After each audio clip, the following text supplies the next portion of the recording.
Kalau orang cuman lihat dari luarnya kayak begitu kan, Christine hidupnya enak banget. Percayalah, semuanya tidak ada yang enak, sister. Dalam bisnis, kalau lu nggak bisa, kalau lu nggak kerjain sendiri, lu nggak turun tangan sendiri, lu jangan bisnis.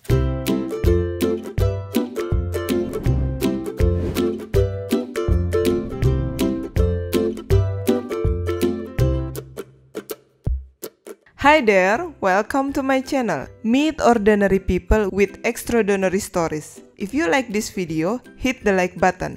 And if you want to see more, press the subscribe button as well. Enjoy! Sebutin dong merek bisnis lu. Oh iya. My Beauty. Me Beauty Bar. Me Beauty jadi, Bar. Jadi Me Beauty Bar itu start 2015 ya. Terus aku expand di 2017. 18, 19, 20 gitulah. Boleh gak gue ceritain lu dari cuman panggilan? Ya kan? Boleh gak sih gue ceritain? Dia tuh panggilan ke rumah gitu kan. Abis itu bulu buka 1 dan sampai buka 3. Ya gak sih?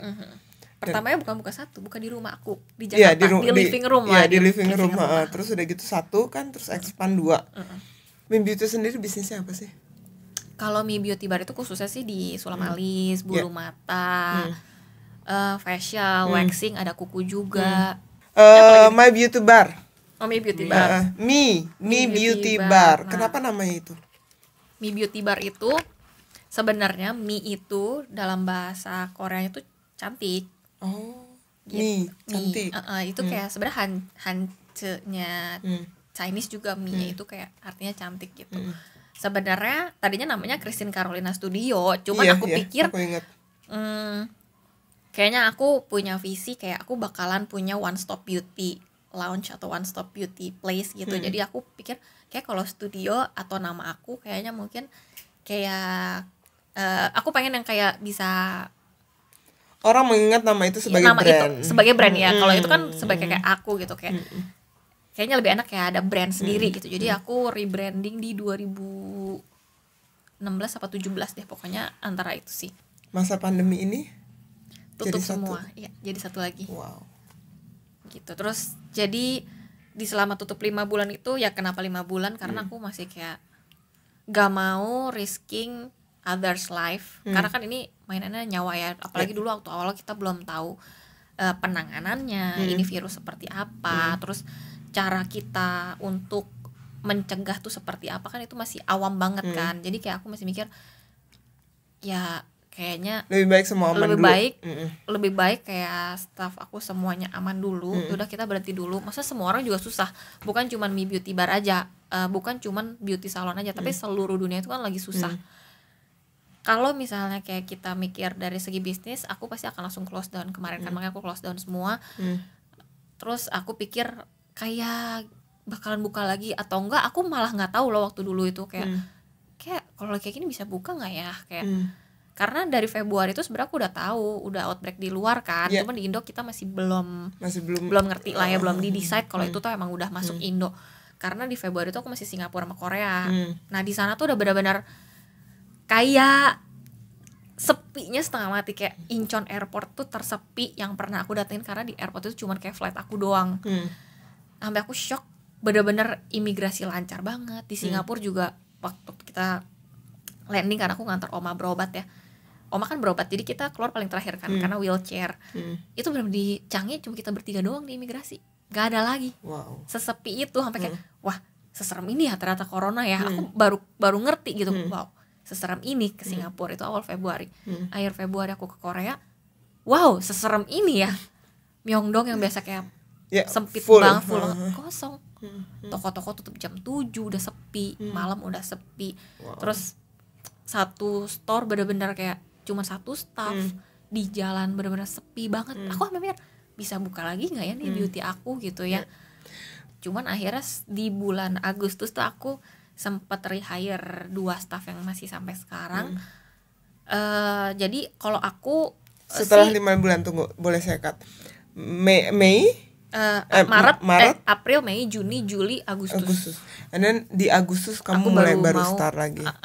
Sebenarnya di Juli aku udah mulai terimain untuk teman-teman dekat yang memang semuanya stay at home. Jadi kayak aku juga kayak takut kan. Dulu juga belum belum rutin tuh yang kayak antigen, serologi tuh masih belum awam kan. Jadi aku cuma terima yang teman-teman deket aja, tapi itu belum staff. Jadi aku balik lagi ke home service sendirian lagi gitu, karena semua tempatnya aku sewa udah aku give up aja gitu.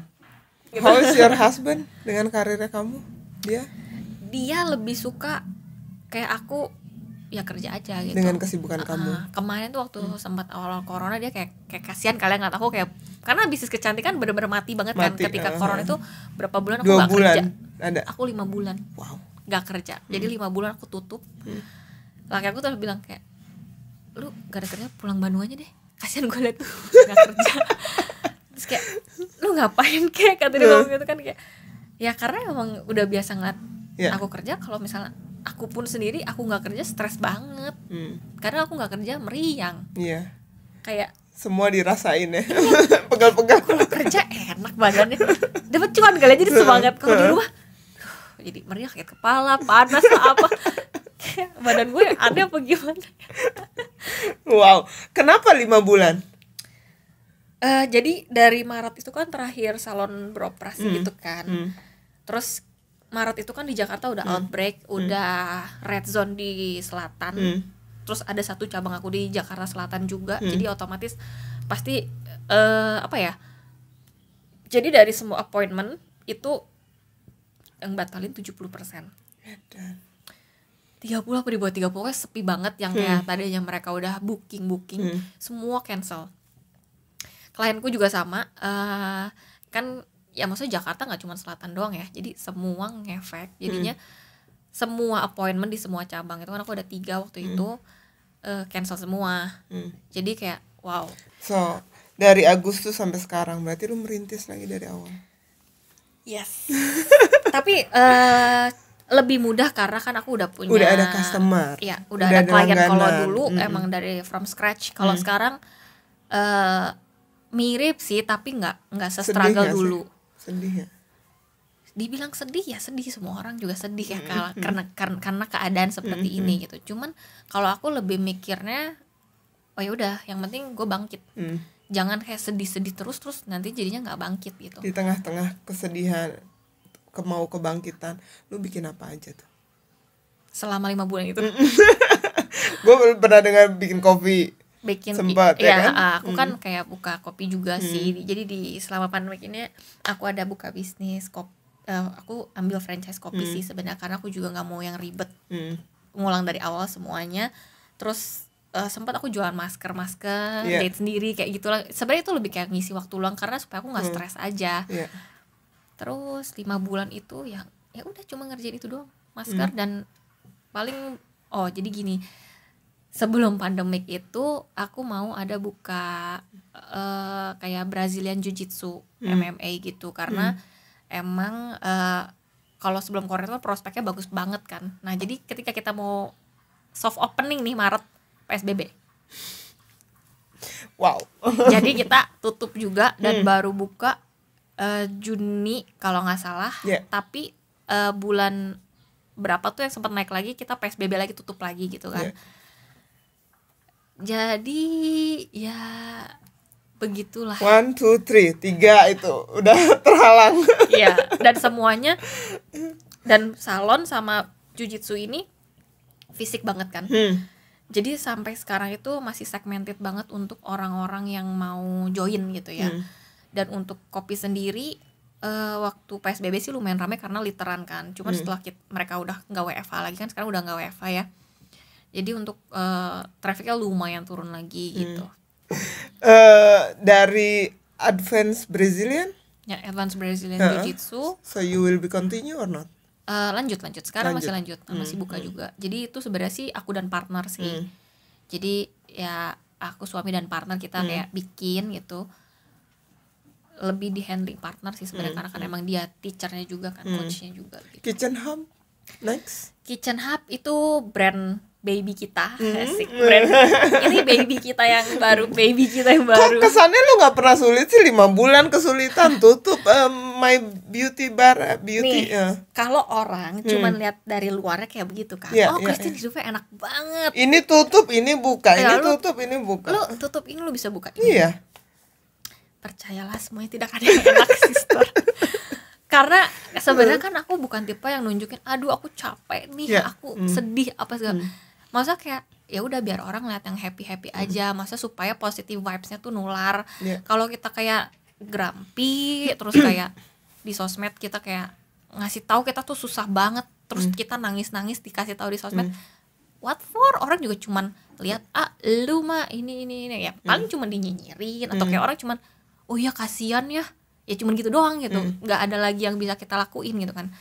Makanya selama 5 bulan itu aku kayak banyak mikir sih kayak mendingan gimana ya. Terus kayak kalau laki aku emang dia bisnis oriented banget, jadi dia ide-ide bisnis terus kayak kita coba bangun lah ya. Sebenarnya Kitchen Hub ini bukan Kitchen Hub tadinya, kayak jadi sebelumnya itu kita mau bikin kafe. Ya jadi ya tapi karena corona balik lagi kita swifting. Karena kalau kafe itu kan satu tempat, kita bangun interior, apa menu segala macam kita kan harus bikin dari awal kan. Sebenarnya kita juga udah ada konsultan food and beverage juga, tapi ternyata corona akhirnya suami aku sama partner mikir nih bisnis apa ya. Akhirnya kita swifting ke cloud kitchen.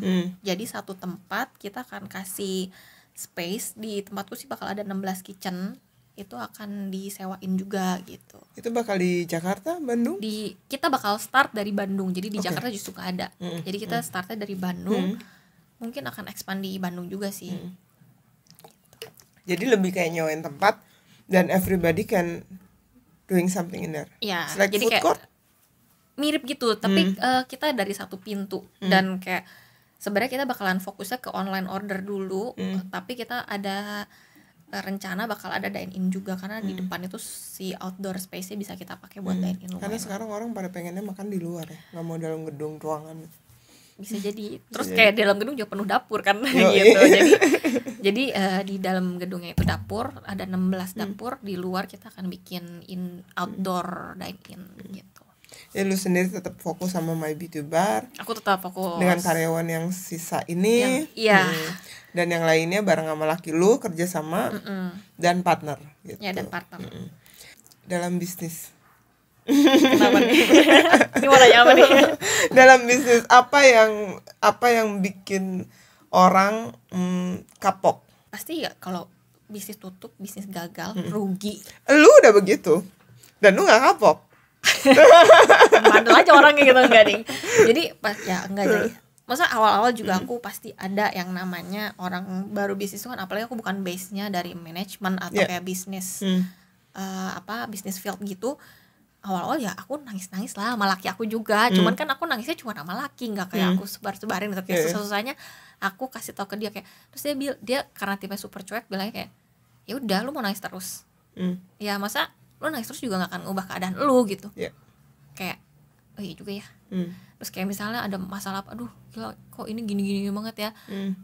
Ya udah gini aja. Jadi kayak dia tuh lebih kayak ngademin gitu, karena aku dulu tipenya kayak meledak-ledak, wah bisa ngamuk-ngamuk, nangis-nangis, emosionalnya bercabik-cabik. Iya kalau kayak seneng tuh seneng banget. Terus kalau misalnya lagi marah tuh bener-bener emosi banget. Untungnya sih dia yang ademin gitu. Kalau dianya juga panas, wah kayak kita perang dunia kayaknya. Gitu. Jadi kalau aku sih lebih kayak mungkin orang takut bisnis tuh dari ya itu rugi, tutup, atau kayak ternyata bisnis itu nggak jalan gitu. Tapi menurutku selama aku kayak menjalani bisnis, wah banyak banget sih kayak orang mungkin bilang failures ya, kayak gagal gitu. Kalau aku sih bilang itu lesson ya. Jadi oh ternyata kalau aku gini, resultnya gini, oh gagal. Ya udah jangan gitu lagi gitu. Tahu nggak? Aku tuh belajar dari kamu, tau gak? Apa? Masa? Aku makanya sampai sekarang aku selalu manggil dia guru gitu. Dia tanpa disadari ini kan orangnya agak cerewet juga, diajak ngomong tetet gitu. Nah, introvert sebenarnya, introvert. Terus aku bilang, kita kenal berapa sih? Sansa lahir 2016 kan? Enggak, Sansa lahir 2015. 15 ya, masih bayi banget ya. Iya benar. Sansa baru sebulan atau 2 bulan, bener-bener gue masih menyusui. Iya. Kita bulu mata ambil nete. Jadi gue pasang bulu mata sama dia dan sambil ngobrol gitu. Pas gue merasa gue wanita tangguh pada saat itu. Tapi ternyata pas gue ngeliat lu, wow, Nih cewek lebih tangguh dari gue. Enggak. I like you karena gue ngerasa lu ngajarin gue satu hal, yaitu dalam bisnis, kalau lu nggak bisa, kalau lu nggak kerjain sendiri, lu nggak turun tangan sendiri, lu jangan bisnis. Oh benar sih. Ya nggak sih? Banget. Jangan semuanya serahin ke staff, semuanya serahin pegawai. Kita juga harus ngerti dari awalnya sih sebenarnya. Lu keliling ke rumah-rumah, ya nggak sih? Iya. Lu ngerjain sendiri sampai akhirnya lu punya masalah sama staff lu karena lu bisa gitu handle itu. Ya nggak sih? Ya harus begitu. Kalau misalnya kita kayak kebanyakan kan bisnis, aduh gue nggak pusing, udah lah pegawai aja. Jangan kayak gitu. Kalau aku sih tipenya gitu, karena apa? Kalau misalnya kita tahu dari awal, begitu ada isu itu nggak bisa kayak diselesain mungkin sama staff doang gitu. Mungkin mereka kayak bisa, mereka jadi juga nggak kepikiran gitu, butuh bantuan nggak kita. kepikiran ini solvingnya gimana gitu ya. Kan butuh orang yang lebih pengalaman. Nah pengalaman itu dari mana ya? Dari mulai dari bawah sebenarnya. Jadi kita tahu muanya gitu. Banyak banget cewek yang notabene agak sedikit dipandang tuh dalam bisnis sebelah mata ya. Gimana nih sebelah mata? Ya terutama di Indonesia gitu. Mungkin ada bantuan dari suaminya. Suaminya jelas orang luar. Oh jangan salah. Iya kan? Pasti ada kan. Dia mah enak. Udah punya privilege bla bla bla. Sister, kalau privilege itu kamu nggak jaga, kamu bisa turun juga. Kamu bisa kayak bisa gimana? Bisa gagal dan bisa nggak bangkit lagi gitu. Maksudnya privilege memang kita ada lah ya. Aku sangat merasa ya cukup bersyukur lah punya beberapa privilege yang bisa bantu bisnis aku biar bisa jalan. Tapi ya balik lagi gimana kita maintain bisnis itu lebih susah dibanding kita mulai bisnis. Benar gak sih? Mulai bisnis ya kamu punya modal oke, jalan gitu. Tapi untuk bikin bisnisnya sustainable itu susah loh, gak segampang itu gitu. Mi Beauty Bar pun ya susah banget lah, kayak banyak banget I know. masalahnya naik turunnya yang mungkin semua orang juga nggak tahu ngeliat kayak Mi Beauty Bar mah enak, lu pandemik ini tutup buka lagi juga banyak lah klien lu, banyak banget lah orang yang ngomong itu, Ci lu kan enak, lu kan followersnya udah banyak gini. Aku bilang ya nggak gitu juga, followers is just a number gitu kan. Maksudnya kayak orang ngeliatnya mungkin sekarang kayak dia nggak lihat juga kayak dulu followersnya 0 from scratch, dari prosesnya mereka nggak dari lihat 0 klien, dari kayak gimana klien inilah itu, ada klien nggak bayar karena ada, terus aku kayak ada masalah ini itu, intern juga, eksternal banyak banget gitu kan. Masalah portofolio dicuri itu paling sering banget sih kejadian di beauty, karena orang sini masih belum bisa ngelihat copyright. Pengennya gampang, mereka screenshot and then upload ulang gitu. Capek sih kayak gitu, tapi iya kita udah bikin porto seperti itu dengan skill yang kita latih, kita asah setiap hari gitu kan. Kan orang juga nggak lihat si Christian mah enak lah, udah banyak kliennya, kan dia nggak lihat aku perjuangan dari awalnya gimana aku asah skill aku supaya bisa seperti ini gimana gitu. Tapi orang gampang ambil aja gitu. Aku sih udah nggak dongkol lagi kesini sih, udah kayak aku menanggapinya gimana? Biarin aja. Jadinya lama-lama udah kebal. Karya akan menceritakan sendiri ya. Iya. Well, karya nggak pernah bohong ya. Iya. Karena kalau misalnya kita juga balas, kita juga kayak mungkin kayak expose itu orang, kan kita matiin bisnis dia kan. Aku sih lebih kayak ke harm no one, kayak ya udahlah, kata laki aku, udahlah yang kayak gitu mah nggak usah ditanggepin.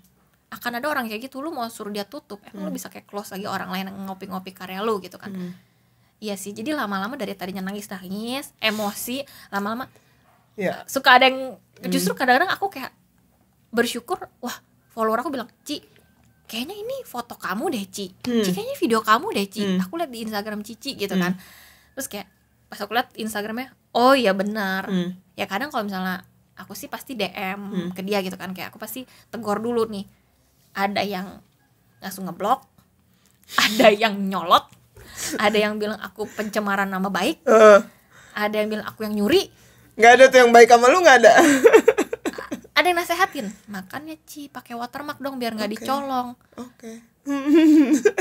Iya, ada watermark pun kayak orang juga bisa ambil anyway sebenarnya. Jadi sebenarnya itu gimana orangnya aja, kalau mau jahat jahat aja. kayak mau dikasih kesempatan atau nggak kesempatan, orang itu kalau memang niatnya jahat ya jahat aja gitu. Jadi kalau aku lama-lama tegor, balasan dia gimana, ya udah. Ada rasa jenuh gak sih? Jenuh kerjaan atau apa nih? Kerjaan. Kalau bisnis gue tahu fashion lu nggak akan pernah berhenti gitu. Ada ide baru pasti lu ada di situ gitu. Cuman kalau misalnya yang lu tekunin kan My Beauty Bar gitu kan. Iya, My Beauty Bar ya. Ya. Ada rasa jenuh nggak sih? Nggak ada lah, kan itu passion. Karena itu yang aku suka kan. Jadi ya udah aku jalanin aja. Kalau awalnya sebenarnya aku cuman hobi kan, karena emang aku suka gitu. Cuman ternyata menghasilkan. Ya udah kenapa nggak dilanjutin aja? Toh kalau aku kerja pun jadinya kayak berasa nggak kerja menurut aku gitu ya, karena aku ngerjain sesuatu yang aku ketemu suka. banyak orang gitu ya. Dan sebenarnya kalau dibilang jenuh nggak capek, paling capek sih. Kalau dulu, kalau sekarang karena orang lebih santai, ya nggak terlalu capek lah gitu. Tin, masa corona ini banyak yang bingung untuk memulai bisnis baru, ya kan?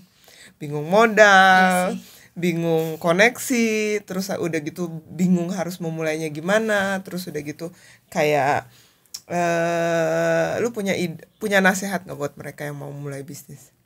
Kalau gue sih mungkin berpikir kayak gini ya, kayak udah nggak zaman lagi kita bisnis sendirian ya, ya gak sih? Balik gimana ya? Partnership itu pun juga ada plus minusnya sebenarnya, karena kan karakter partner, terus nanti apakah partner itu bisa sustain sampai berapa tahun kan kita juga nggak tahu. Tapi harus sangat amat selektif memilih partner, karena kalau kita salah pilih partner itu misalnya kayak aduh kayaknya kalau bisnis sendiri susah ya, berdua deh sama teman, ternyata kamu yang kerjanya lebih banyak, partner kamu lebih santai gitu kan, itu kan nggak fair ke dia. Tapi dapetnya misalnya kayak udah keburu janji hitam di atas putihnya sekian, ternyata oh kok kayaknya aku kerja lebih banyak ya, atau kayak kok dia santai ya, dia ini lebih ini. Jadi harus sangat selektif. Teman dekat belum tentu good partner ya, gitu. Jadi how you handle to being startup, to starting the business? Intinya sih balik lagi bisnisnya tuh visinya apa. Kalau misalnya kalian udah tahu ke depannya mau ngapain ya mungkin bisa lebih inilah. Terus balik lagi ya, produk atau jasa gitu ya. Tapi baik produk maupun jasa kalian harus jaga good quality menurut aku ya. Karena quality speaks over quantity sih menurut aku.